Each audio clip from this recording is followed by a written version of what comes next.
Welcome to Product Sense, the show where we talk about our favorite eco-friendly tech products shared on Steam Hunt, a blockchain version of Product Hunt. I'm Dalio. and I'm Team Humble, and we're glad you're here. No messing about. Straight in there. It's so much better than our other podcast. So clean, If you've never heard our other podcast, go over there and listen to the cringiest intro of all time. Sustainable, eco-friendly, efficient.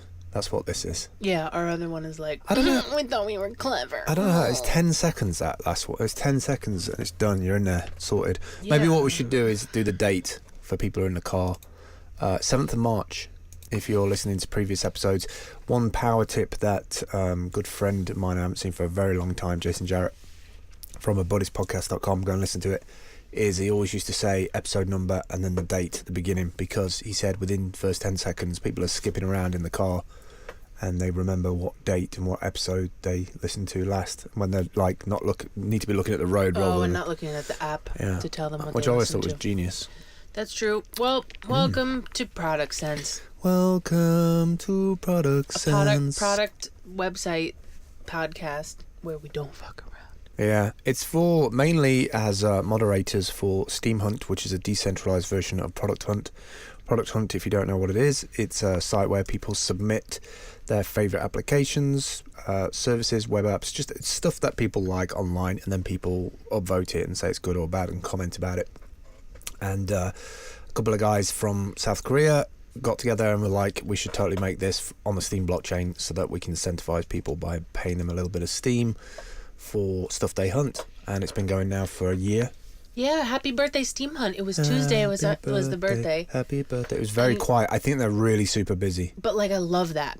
Not that I love that they're like busy and or overworked, but in the mod channel we were like, happy birthday, happy anniversary, and it's always a good sign when like the people running the show are too busy to celebrate. Yeah. They're like, oh wait, is it? Okay, sorry, we've been working. Which like, because of all of our gripes about, Silicon Valley startup culture, that was like so refreshing. It's a big deal. It's a big deal, like floating on a market, on an exchange like it is. And they've worked on it for the last year. So if you think about it from a 2-year startup perspective, where they are in terms of crypto, getting those tokens onto the market. Steam Engine's just launched yesterday, properly, fully fledged, with like loads of internal coins from people who bought tokens on there. So it's interesting to see where it's got. I feel like there's a little bit of like, oh, we've launched before you kind of thing there, but like, whatever. Like, it's all good for the Steam ecosystem for me. Sure. So I can't wait to see what Steam come up with next. I know they're in a group of other guys in suits who do businessy stuff, so we'll see how that goes. Hopefully they won't be too swayed and influenced by that, and just they'll rather get the strength of the unity of being together in a group, which makes them look bigger, which makes them look more attractive towards business people. I know we've been tuning the token.steamhunt.com page, which has got all of our graphics and logos and LinkedIn details on, because we needed it to look a little bit less cartoony and a bit more businessy. Yeah. So everything's maturing, everything's like growing up. All the bolts, nuts and bolts are getting tightened around the edges, so that's good to see.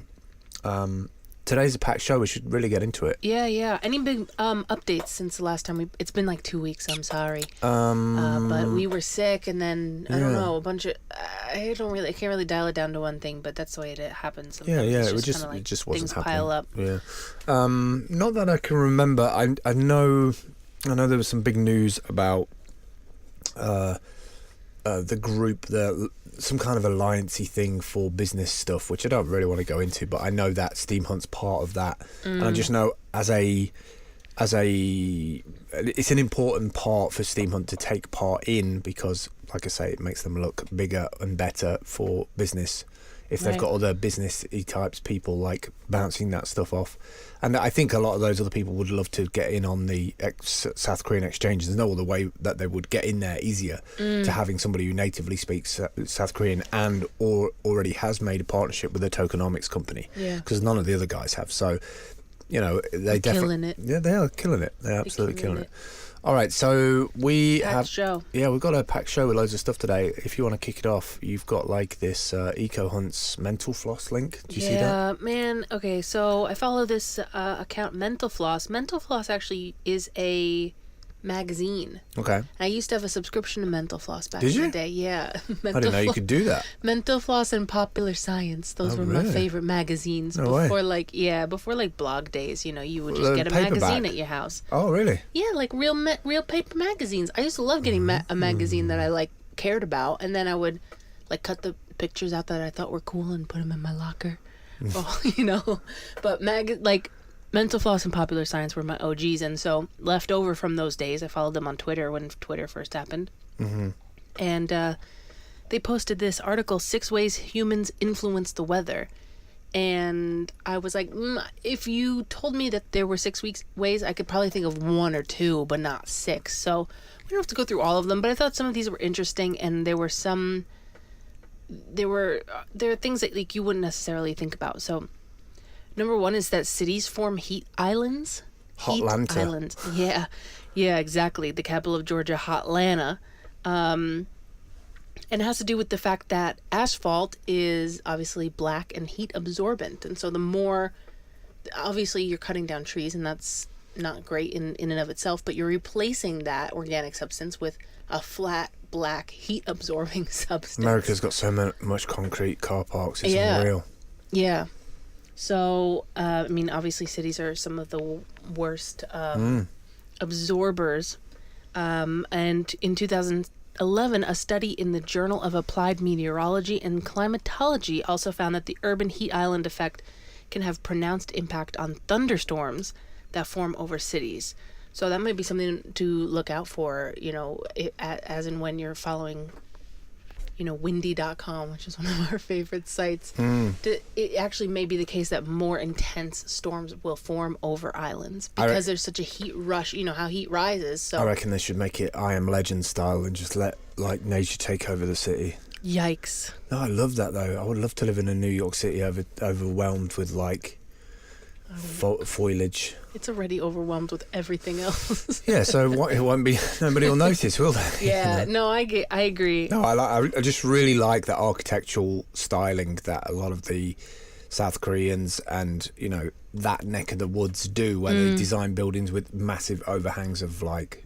Greenery. Yeah, it's just so much oxygen coming off it. Well, and also if you think about it's taking the same core concept of there's a lot of people here, let's build upward. Well, why don't we do that with food? Let's build upward. If we're short on space, that's the direction. It'd be cool to have because imagine having a co-working space or a coffee place every 5 stories up, so you don't have to go all the way down to street level. You can just be bang and just or go up to one or go up to another one, and all your friends and working people are on different levels. I know that in America, when a big skyrise goes up, they kind of sell off the floors by in the 5 or 10. You need 10 floors, and you've got 2 floors of your IT department and stuff. I'd love to see that in residential. I don't know how many residentials are like that, but not having to go down the street level, but meeting people. They can jump in the elevator, come to you on the 20th floor in this coffee shop. Yeah, that'd be sick. Yeah, I would love to live somewhere like that. Yeah. Number 2. Another way is that crops jack up the humidity. Now, this isn't necessarily a bad thing, but it is. You have to admit that human beings are taking sound like a helicopter above us, mass quantities of land and converting into growing spaces. That's kind of like what we were on about with the city stuff. But apparently corn is one of the most notorious dew point pushers, which means it really jacks up the humidity by having huge amounts of cornfields. And that's another one in America that's huge, because corn is a byproduct of pretty much everything we eat in America. Corn syrup, corn oil, corn flour. It's mostly high fructose corn syrup. It's Coca-Cola, right? Right. But it and not to say that that's a bad or a good thing, but it's another way that we're affecting how the weather. I think this article struck me because we have this idea that we do what we do down here, and the weather does what it does up there, and we don't have an awareness of the symbiosis between us affecting the weather and the weather affecting us. So. Well, it's kind of that old adage that I've been saying for a long while now, is that if people are just commuting from their desk to home, they're kind of isolated away from, you might be driving through the countryside, but you're not in the countryside, you're driving through it from one destination to another. You're kind of disconnected from it all. And when you're a busy person, and working the 9 to 5 and whatever, you just don't, you get into a rut, you get into a cycle, It's like any other relationship. Like if you ignore and don't spend time with your significant other, you're going to grow apart. I've been ignoring my wine. I'm about to drink it now. Okay. We've got wine in the show today. If you ignore or... Wow, that's not obnoxious at all. If you ignore a significant other or a friendship, like that's something that's going to become disassociative, and it's going to kind of like die off, or at least fall by the wayside. Sure. I believe the same thing with our own bodies. That's why I'm like such a big proponent of yoga. Yeah. Because it's like a time every day where I can reconnect with that. So yeah, it's the same with the weather. It's the same with nature. Number 3 is pretty much like number 1 with like paving. Yes, so paving asphalt and stuff. Paving increasing the intensity of floods, because we're basically building waterways for flood. Like if we had natural land masses that we hadn't flattened and stuff, water would kind of dissipate. But we're kind of essentially building channels there, and we have fewer places for rainwater to escape. So that means when the water does build up, it says urban areas or runoffs inundate places that haven't seen flooding before. So that's one's a little bit self-explanatory. Number 4 is nuclear power plants can trigger nuclear effect snow. Never heard of it. Yeah. Lake effect snow is a yearly phenomenon across North America's Great Lakes, where bitterly cold air flows over the warm lake water, triggering convection that blows ashore and as heavy bands of snow. So I know like a lot of people like back home where I'm from, there's still a lot of snow. Everyone's sick of it, but it's actually called nuclear effect snow. We'd have a lot of trouble though if we didn't have nuclear power stations, if I'm honest. Like the alternatives don't marry up with the power output and the power demands needed. And if you really look at the track record of it, nuclear's bad, but like the alternative of having like coal stations, we didn't have the technology, we didn't have tidal, we didn't have wind. We needed something, otherwise we'd still be in the damn dark ages. So yeah, and it does say that it doesn't produce much snow, and the snow is not radioactive, so that's not a huge deal. But it also is a way that we are affecting the weather. Number 5 is urban density can amplify winds. So basically, the general thesis I'm getting is that humans are bad. Humans are bad. Cities ruin everything. Yeah.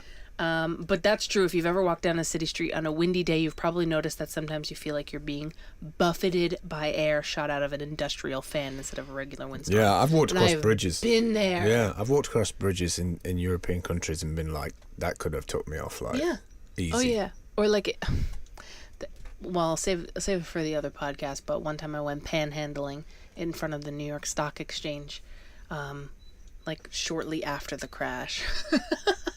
Shortly after the market crash. Anyway, it was February, and that was a new level of cold that I didn't think could exist, because there's just these empty channels where wind just seemingly gets amplified. Yeah. And it is rough. Number 6, jets create cirrus clouds. And this is up for debate because a lot of people call this stratospheric injections of aerosols, AE, also known as Sirius Black. Oh. No, also known as chemtrails. That's up for debate. That looks like the Steam logo.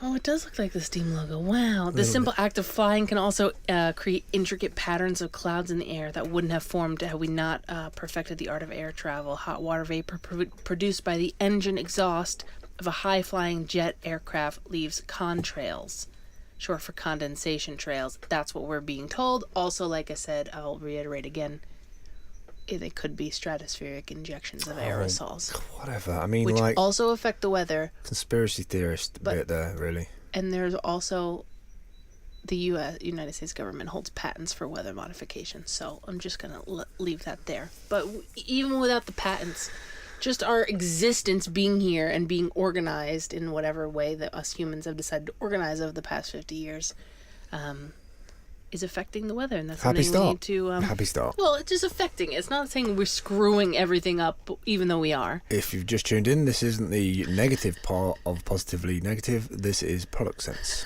about being sensible and finding products with sense. Well, we need to start someplace, right?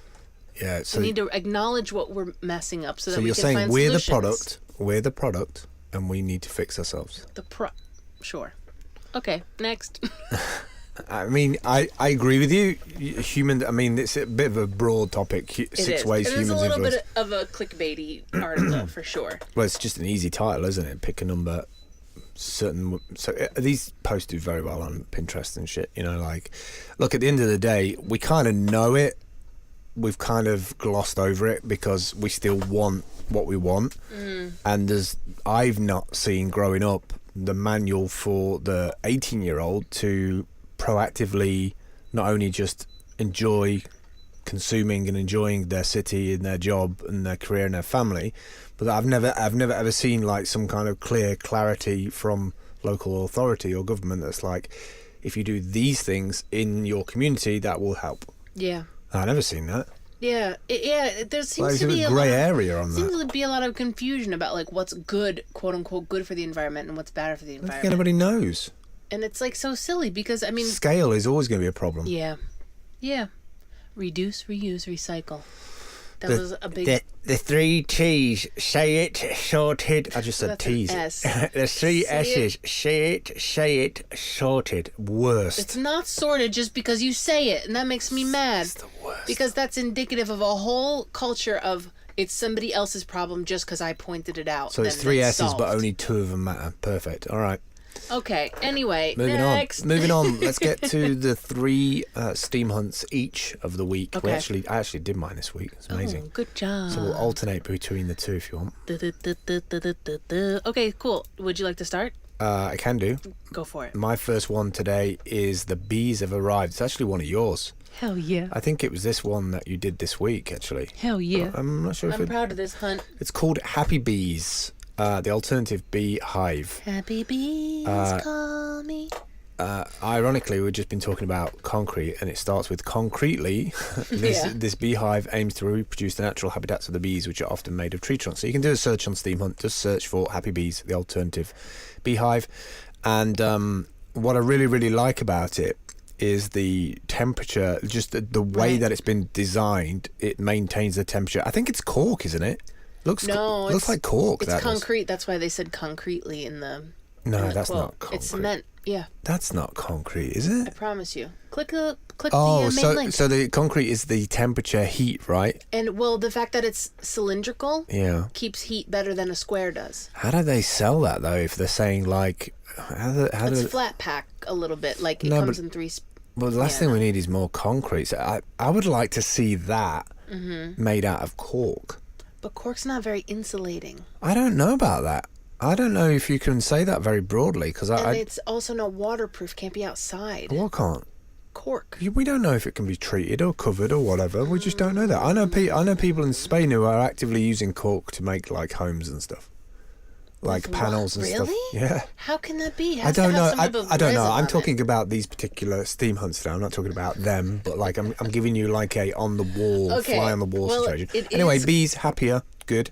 Yes. Also, it kind of flips the whole beekeeping situation on its head because although it's great to own bees, that whole process is built from the desire to get as much honey as possible, not necessarily what's best for the bees. Okay. So that's what this person did kind of different, was like, okay, let's make it cylindrical. That's closer to what they have in nature. If you think about it, what in nature is a perfect square? Not many things. I have like hard angles. So he kind of went back to nature and figured that out. And I'm glad that you liked it. I like it. I like the design of it. I like the styling of it. It's flat pack. It's like the IKEA for bee It really keeping. does look like beekeia. But I like that. Sometimes I need, like if I'm going to go and do something like that, you need to package it so I like turn it into a Sunday afternoon project. Yeah. Otherwise, I'm not going to do it. Yeah. All the things of me sat on a Friday night pissed up with my mates being like, yeah, I want to have some bees. I want to have a fucking bee box. Like, you never do it. Nobody. You never do it.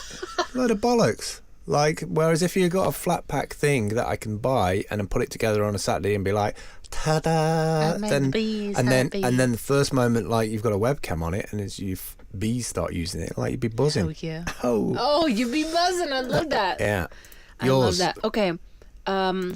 Eddie. My first one. Oh, Eddie.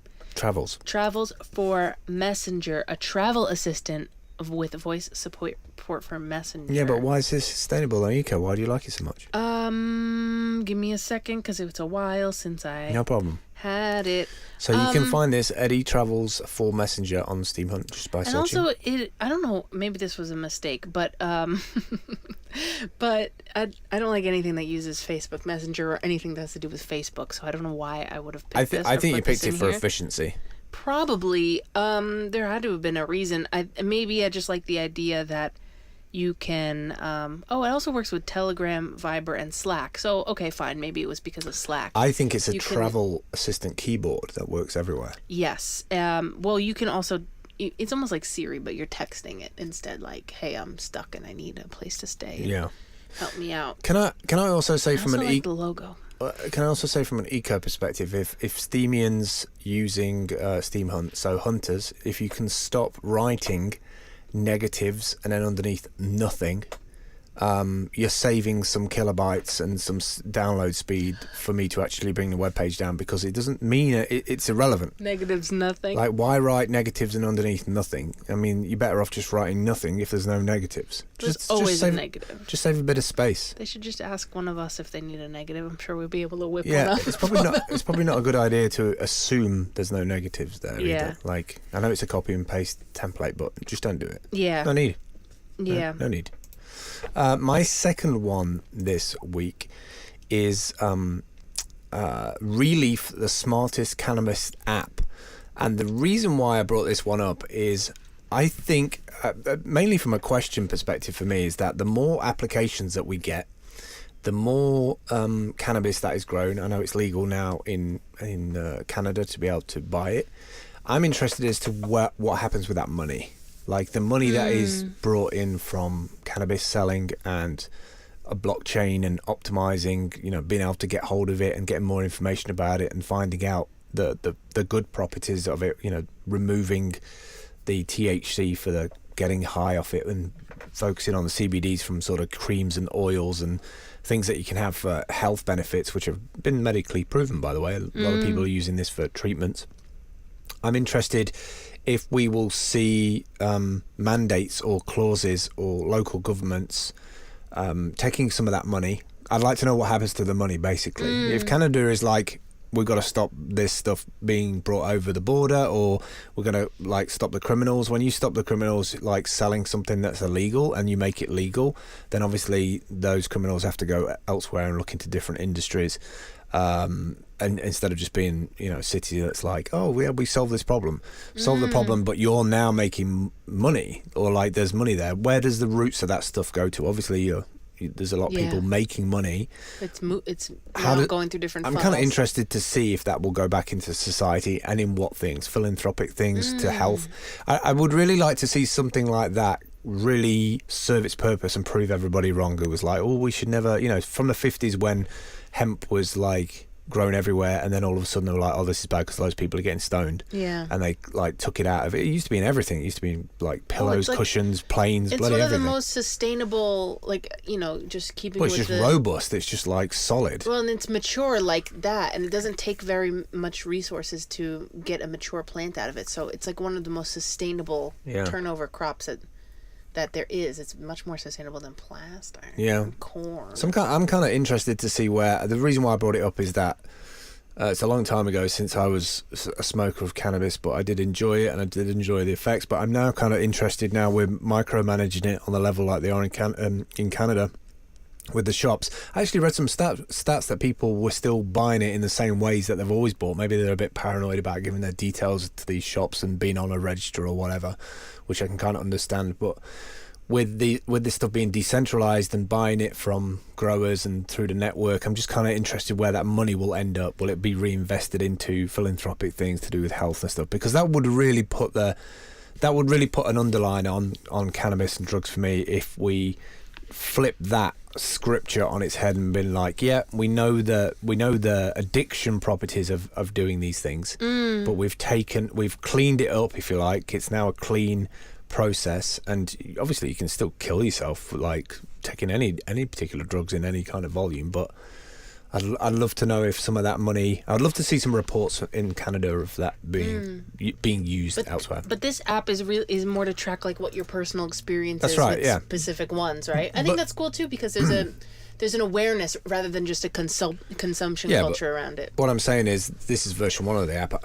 You can totally see this being, being disseminated to your blog or the blockchain. So it's immutable in some way. Yeah, I like it's my that. second one. Well, mine is kind of similar. It's called Zero. Okay. And it's a fasting tracker app. And I've fasted multiple times. I like to fast once a year. And the longest I've ever done was, I think, 10 days, actually. Wow. And if you've ever fasted, you kind of know that things kind of ebb and flow. One day you can wake up feeling like, oh my God, I could do this for another month. And then the next day you're like, if somebody doesn't get me a pizza, the heads are going to roll. So I like that this app introduces a journaling aspect to it, like what you're going through. And then it also introduces people to different types of fasts. Like you can just fast dinner at night, like you can fast your last meal of the day. There are a lot of studies that show that if you go to sleep on an empty stomach, your body kicks into more of a restorative repair mode, things like that. So I really like the idea that there is... that there's more than one way to fast in here, and it kind of guides you. It's almost like the Fitbit app, but for fasting. It's very clean. Yeah, and what I will say, even though this isn't like directly an eco hunt, what I will say is the level of clarity and the level of priority shuffling that goes on when you don't eat for a couple days, I think if more people did it, it would make the world a better place. So, clarity of thought? Or? Yeah, clarity of thought, but also clarity of priority. Once food is out of the equation, and I learned this a little bit with meal prep as well, just because I wasn't thinking about what I had to eat. You're able to devote your energy and time into better things, but you're also able to just kind of like reevaluate what's really important to you. It's kind of like dialing down the static of your brain. Hunger kind of has that effect.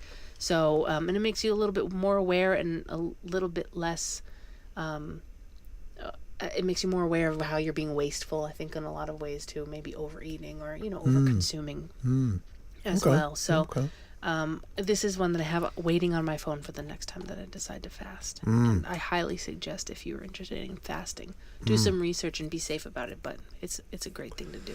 I should add to the first one that I was on about with the beehive, I did put another note with it, which was along the lines of, I'd like to see more of those real world things out there. So real world activities that people can tend to every day. So hydroponics, making your own food, bees that you can help so that we can bolster the population count of bees worldwide, and have them all attached to dApps. So basically being paid for your time, building up like connections with other people around the globe. I just think that's a really good narrative to carry on forward to the next generation, for other kids to be like, instead of just sitting in front of computers, that they have to do these little chores every day to maintain, so they're not just like isolated from the world. Yeah, that was the first thing I thought of, was like have ship 5 of them to a school and have each grade or each class be responsible for their own hive for the year. Yeah, and sell the thing, and then sell the honey, and then just see like how much money they make, and then see if that triggers in their mind like, oh, we did this, looked after that, and we made the honey. And I think those things early on in life are game changers for you to be like, damn, I can make my own money, I can buy a new graphics card every month if I do XYZ. Yeah. My final one this week is tiny markets, and the reason why I included this is that there is a big I feel like it's a big revolution going on right now, which is there is a maker movement, and that is digital making movement for MVPs, minimum viable products. Like, do it quick, do it simple, get it out there, let it fail, move on to the next thing. Like, and it's almost like a OCD, obsessive compulsive, that's it, condition of like, oh, that's cool, like I want to play with that, I want to put something together, and making it, not spending months and months on it, but literally 24, 48 hours, 72 hours. And I think it comes out of like hack day weekends, of like going to hack days, and I've started to follow a lot of these makers, and they're making things really simple and quick. And one of them is tiny markets, which is you can sell your digital assets in seconds. So anything to do with your course or a new book or an album, you can easily create a little tiny account on there and put it up online really quick.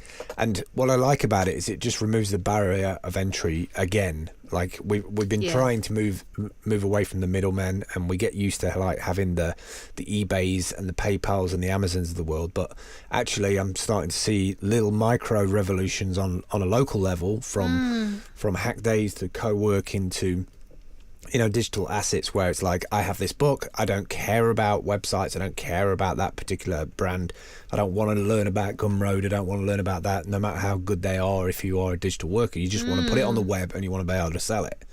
So I'm really into that optimized, efficient. I had a client the other day who did a little bit of work for. She just finished a job. She wanted a simple landing page. She just wanted a link on it to link to a subscription for a newsletter that people would pay for, and then she would send out newsletters.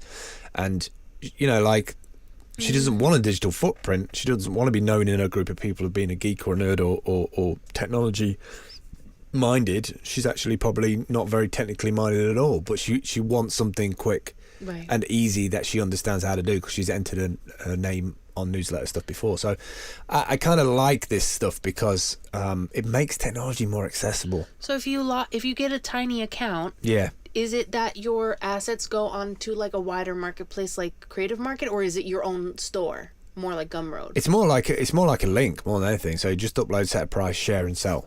Oh wow! So it's just bare bones. Bare bones. But it is your own little store. It's not like it's hosted on a main site. Literally, like you could go away for a weekend with your laptop. Maybe you just bought a laptop for the first time, or maybe you got an iPhone or an iPad for the first time, and you write a book over the weekend. Like, oh, well, we wanted to write a book, and I'm going to write a book, and it's like, how do I sell it?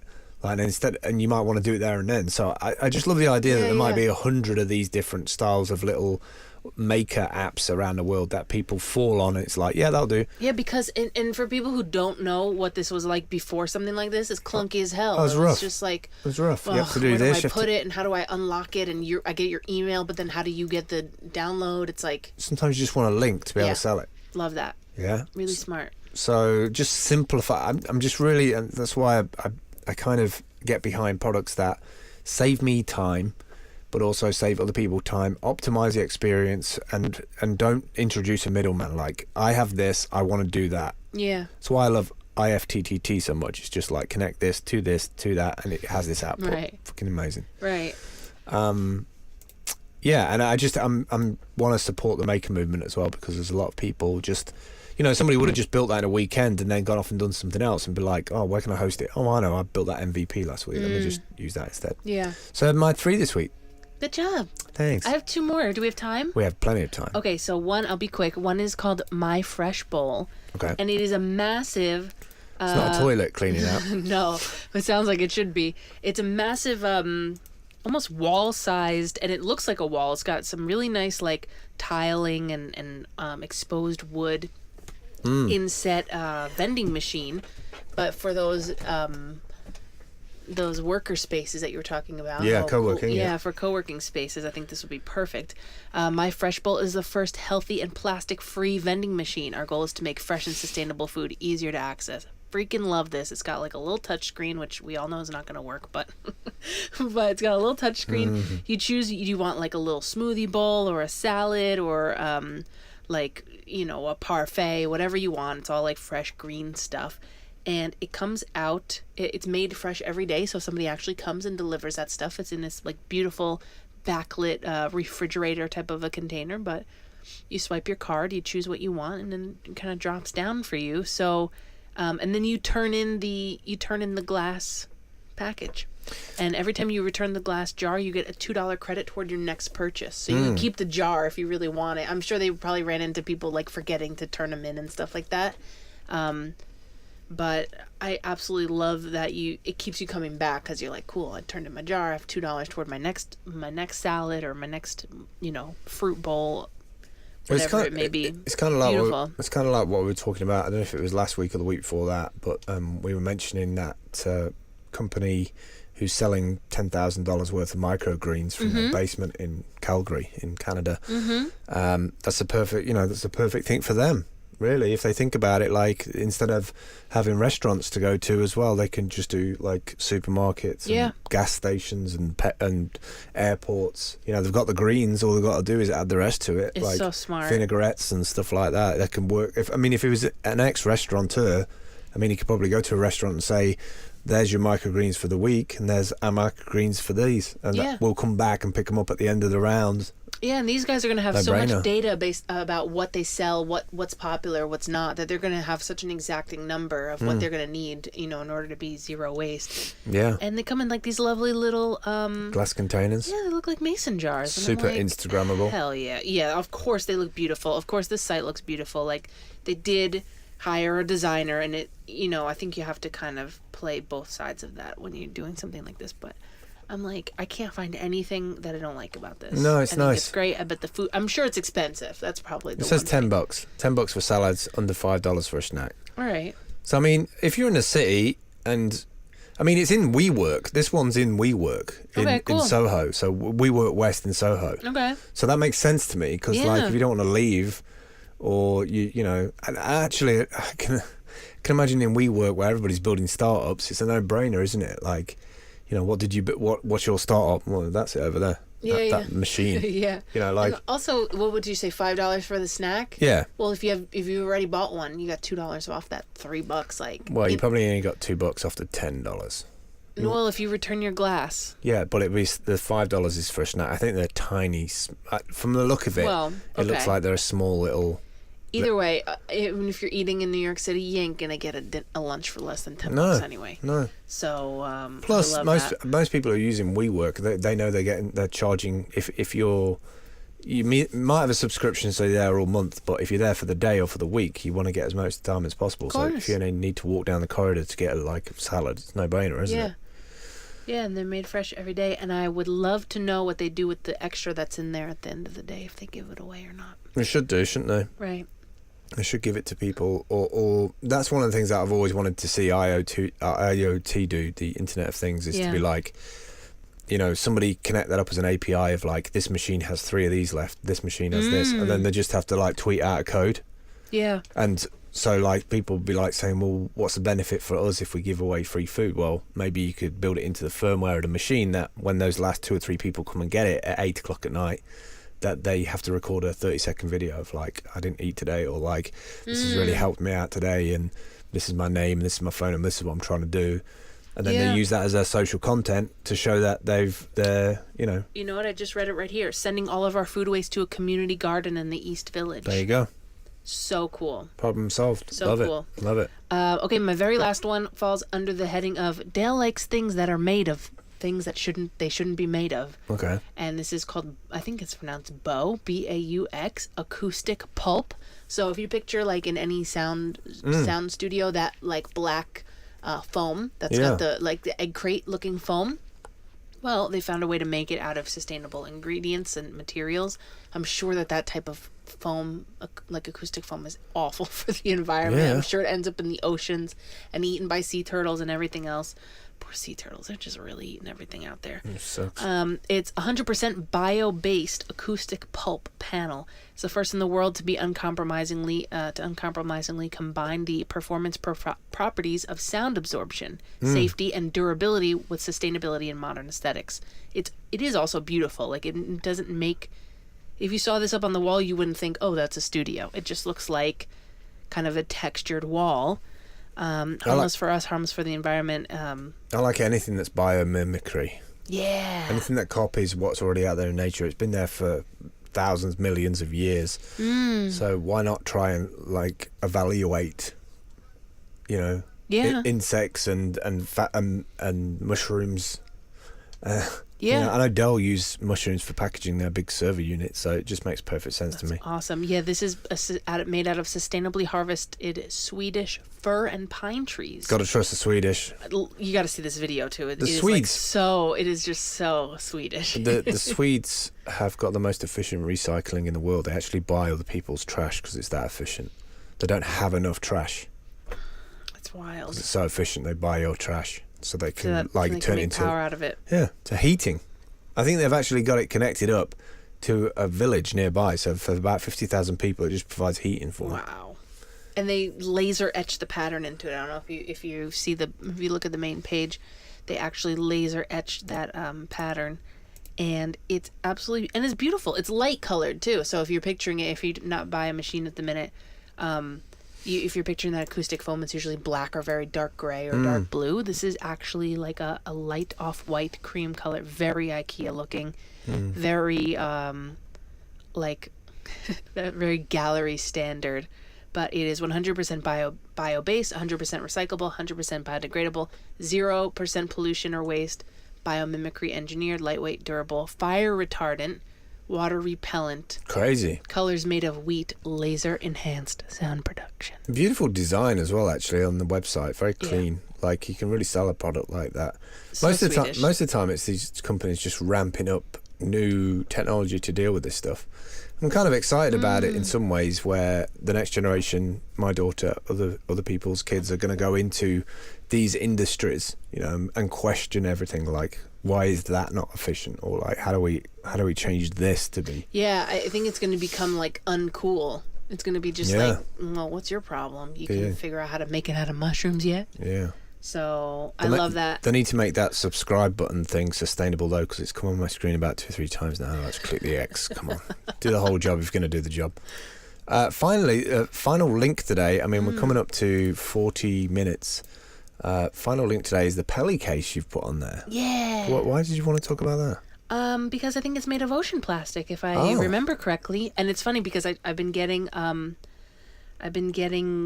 ads for it, like on other sites, because Google knows that I'm there.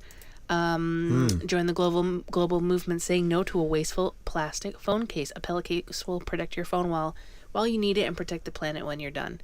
So I think also a portion of it goes to Planet, something called our Planet Partners, which I believe are like, nonprofits that are dealing with coastline cleanup, ocean parks, wild animal, preservation, conservation, and things like that. Right. But I believe, and I don't think I would have put it on here if it wasn't made out of something sustainable or made out of recycled plastic, or non-plastic at all. Durable, fashionable, eco-friendly. What the hell is it made of? Let me see if I can. Well, it makes sense to me, because like it says halfway down, there's 1 billion screen protectors per year are bought and thrown away. So I mean, that's just sheer amounts of plastic. So if you're making it from a different kind of material, if you're making the screen protector from a zero waste liquid, then you've just revolutionized that whole industry. I can imagine lots of people are looking into these bits of plastic they've had knocking around the house, or the kids have broken, and just like, we can do better at this. Yeah. Because there's money, there's grants globally. There's grants for money for stuff like this. Well, you know what I think is really genius about what they did? They made the certain like sections of ecology like fashionable. So if you buy the bee case, that goes to bees. If you buy the ocean case, that goes to a different charity. So it kind of turns like that fashionista thing on, where you also have. And it has like a bee pattern on it, for example. So somebody's like, oh, where'd you get your case? You can tell this whole thing about how that's where it went to. And so I kind of like the idea of branding sustainability, or branding like a good cause. But they do say that it's made from bioplastics. So bioplastics are getting better than plastics. I mean, maybe that means it can break down easier. Or in some way, or it's taken from existing plastics and remade into other stuff. Because we do have a plastics problem. Yeah. In that we have plastics that's been around for the last 50, 60 years. So it's probably better to be in a case with other material, rather than just being plastic sitting on land under like hot burning sunshine all day, or in the ocean, leaching into the water. Well, that's the biggest problem. If it breaks down into little micro beads, then it ends up being ingested by animals, and then the animals die because their stomachs are full of plastic crap. I know. I saw a video this week of it. They had to pull a straw out. I saw that. Sea turtles' blood. Nose. I know, poor. Oh my god! I could see it wincing and everything. I feel so bad for them. It broke my heart, and it was like, made me so bummed. They don't know, do they? They have no fucking clue. Like, it's such a fucking. We're so. I don't know, man. Yeah. We get so many things right, yet we can do so many things wrong. Yeah. Do you know what I mean? It makes me like wonder. We're the biggest virus on the planet. Like, human race is the biggest virus. We just, Why can't we give? I don't know. We need to give the very spinning rock substance underneath our feet a lot more appreciation than we do. I don't know if you remember, but a couple months ago when we had AdventTube, when we were video blog every day, you put out the question of what would you do to solve climate change, and I actually was with my mom at the time, so I asked her. Yeah. And her answer was, everybody get off the planet and give the planet a break from us for a while. That was her solution, and I was like, I can't argue with that. I'd love to go back to her and say, let us go. How are we going to get everybody off the planet? Exactly. I'm pretty sure we need fuel for that. I know, but they're beautiful cases. They are like, totally, they're really nice looking. So if you're concerned about it looking like, whatever, lame, I think they're beautiful. They're made of some type of bio material. Bio is better than plastic being made en masse. Yeah, and then the portion of the proceeds go to whatever cause you're into. I'm into bees personally. Yeah, really consider that stuff. Like, whenever you buy anything, consider how it is made. Like the whole dust to dust ratio of something. Maybe that's an idea for us to make like a list, a shopping list, almost like an Amazon wish list of alternative products. That way, next time you need a new phone case, it's like. It's not a bad idea. These are some things that we found. I want you to go into the hills and carve yourself one. I want you to reach inside a beehive with your bare hands and grab the wax. Like Star Trek 2. All right, I think that's us today. 45 minutes. I feel like that's a good time to quit things out. Sure. Send us a message. Find us on Anchor. Send us. It's all going to be in the outro. Oh, right. I forgot we do an outro. We're so efficient now. Okay, bye. Bye, everybody, guys. We'll see you soon. Take care. Bye-bye. You can support the show by heading to anchor.fm/Product Sense and clicking support this podcast, or by checking out any of this week's sponsors. You can subscribe to Product Sense wherever you listen to your podcasts. And you can hang out with us on Discord by visiting smarturl.it/talkback. Thanks for listening. We'll see you next time.